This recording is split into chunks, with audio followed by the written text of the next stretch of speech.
Bonjour à toutes et à tous. Cette vidéo fera suite aux précisions que Monsieur Eric Mercinier a souhaité apporter à l'ensemble des policiers et policières suite à notre dernier communiqué portant sur les difficultés et les revendications qui sont en rapport avec le nouveau régime de rémunération des policiers intercommunaux. Cette vidéo va quand même s'adresser particulièrement à M. Arnaud Durand, le directeur général adjoint des services, et à M. Eric Mercinier, le directeur de la sécurité publique, bien entendu. Avant de développer, j'aimerais rappeler une réalité qui est importante pour nous, à FO, concernant la rémunération des policiers intercommunaux. Depuis 2002, FOAPF a veillé à contribuer à la sauvegarde de la rémunération, aujourd'hui qui est censée être compensée. Le niveau de rémunération là a été tout le temps en veille, sous la veille et sous la sauvegarde de notre organisation syndicale. Encore en 2018, quand il y a eu les négociations après la fusion de 2016, ça a été la même mobilisation pour veiller à ce qu'il n'y ait pas de perte de rémunération concernant les compléments de rémunération des policiers basés sur les IHTS qui étaient forfaitisés. Donc, ce que nous regrettons, c'est que le nouveau dispositif n'ait pas fait l'objet de discussions avec les organisations syndicales en général et avec FOAPF en particulier. Voilà notre seul regret, sinon nous ne serions pas là, effectivement, à porter la présente revendication. Pour revenir, M. Mercinier, sur le premier point de vos précisions concernant les formations. Vous nous avez donné une bonne nouvelle concernant les congés paternité et maternité, nous le prenons. Nous vous invitons effectivement à faire la promotion et à valider et à valoriser le même processus concernant les formations. Il n'est pas possible d'imaginer que les agents pourraient être réticents à partir en formation parce qu'ils vont perdre la rémunération. D'autant plus qu'on leur a promis une compensation à l'identique de ce qu'ils avaient avant. C'était ça le dispositif des trois axes de complément de rémunération, l'IATA 8, les heures supplémentaires à 20 heures pour les non-encadrants, et puis les astreintes. Concernant les pertes d'une semaine complète, par exemple, lorsqu'il y a l'insertion d'une journée de congé exceptionnelle ou autre. Là aussi, c'est vécu pour l'instant comme une injustice. Je note toutefois que dans vos précisions, vous n'y faites pas part. Mais par contre, donc ça nous permet de garder espoir. Mais là, sachez que la revendication, elle sera permanente et continue jusqu'à sa satisfaction.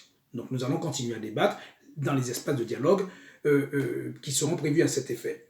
Sur la question des MMA, pas d'attaque ad hominem de la part de mon organisation concernant ce que nous avons pu apporter à votre connaissance.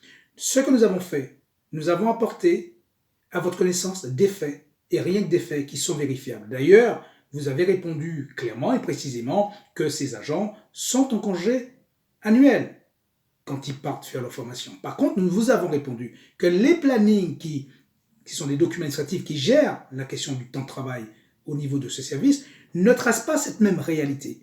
Donc c'est pour cela que nous vous demandons d'y veiller, de manière à effectivement que la gestion soit transparente et équitable. Concernant M. Betrancourt, là non plus, il n'y a pas eu une action, une mobilisation ad hominem. Vous avez même vous-même reconnu que cet agent était en Covid. La réponse que vous apportez, le contenu de votre réponse ne correspond pas, à la note de service du DGS qui porte protocole sanitaire concernant ces cas-là, et deuxièmement, ne correspond pas non plus à la question que nous avons posée. Nous avons posé ce qui est vérifiable, un fait donc, c'est que M. Betrancourt a switché ses congés de fin de mois de mars vers l'avant-dernière semaine. Pourquoi? Tout le monde l'a bien compris, je suppose que vous aussi, c'est pour le maintien effectivement de ce complément de rémunération qui est basé sur ces 24 heures d'IHTS de nuit. Donc nous disons, la revendication, c'est que ça doit être fait pour tout le monde. Sur la question du soutien social, alors là, votre réponse n'a pas plu du tout à l'agent directement concerné, que vous avez cité, et non plus aux agents qui ont travaillé avec lui et qui travaillent avec lui sur ce plan individuel. Concernant la situation collective, ça concernait l'intervention d'opérations de police judiciaire de Damartin, où des agents ont été mis en cause par le dépôt d'une plainte, et là, n'ont pas eu le sentiment d'avoir eu le soutien social de la hiérarchie qu'ils devaient savoir. Ce que je vais vous dire, M.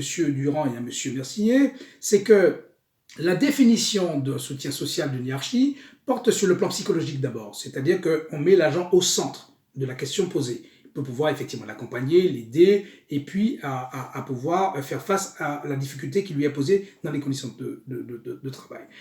La deuxième définition forme du soutien social, c'est l'opérationnel. Donner les moyens veiller à ce que la hiérarchie donne les moyens aux agents de bien exécuter leur mission, notamment sur des questions de sécurité. Et enfin, la question informationnelle, c'est-à-dire là aussi, on est disposé avec bienveillance, aussi respect, de pouvoir écouter et puis essayer de conseiller l'agent. Donc voilà la définition pour nous du soutien social.